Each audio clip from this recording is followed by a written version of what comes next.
What do you know about sensory processing disorder?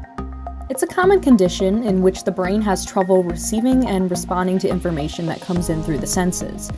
Sensory processing disorders are often associated with the autism spectrum, but can occur in almost anyone, including those with anxiety and PTSD. No two people with sensory processing disorder are alike either. Some people may have a sensitivity to sound and noise levels, while others might be more sensitive to touch and texture.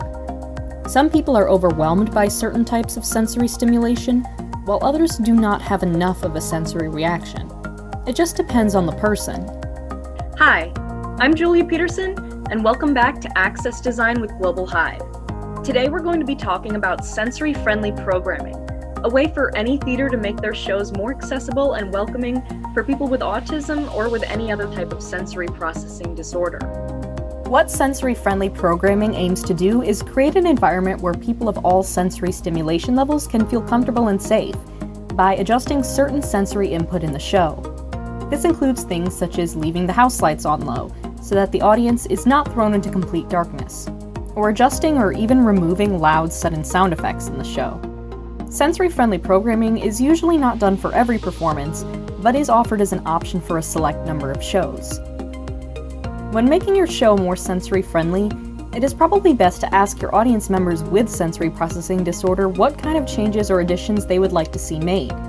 Some of the more general and common practices in sensory-friendly programming are these: leaving audience lighting on low, lowering all sound effects or removing sudden sound effects entirely, reduction or removal of strobe lighting, providing space for patrons to get up and move if needed, providing an area with blankets and fidget or stim toys or other sensory support options, limited crowds for sensory-friendly performances, and pre-show warnings for any scenes with loud noises or bright lighting.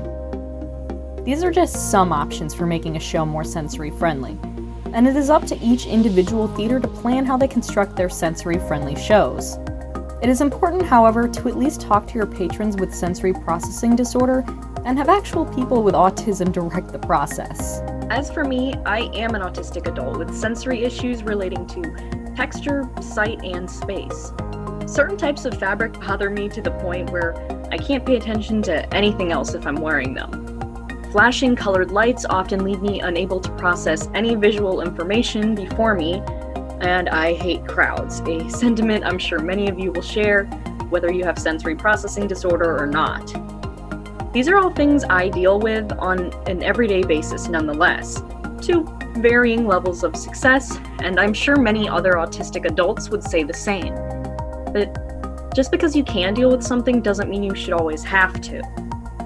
I've loved theater ever since I was young, but it has not always felt like a space that is welcoming for people like me. Theater, especially musical theater, is often bright, loud, and fast-paced. I'm sometimes seen as a little weird when I go to shows because I often wear large coats and I don't take them off for the entire show. The reason isn't because I'm cold, however. It's because the pressure of the coat on my body keeps me calm and focused so that no other sensory input distracts me from enjoying the show. This is just one example of the ways people with sensory processing disorder self-regulate, but we shouldn't have to do it all on our own.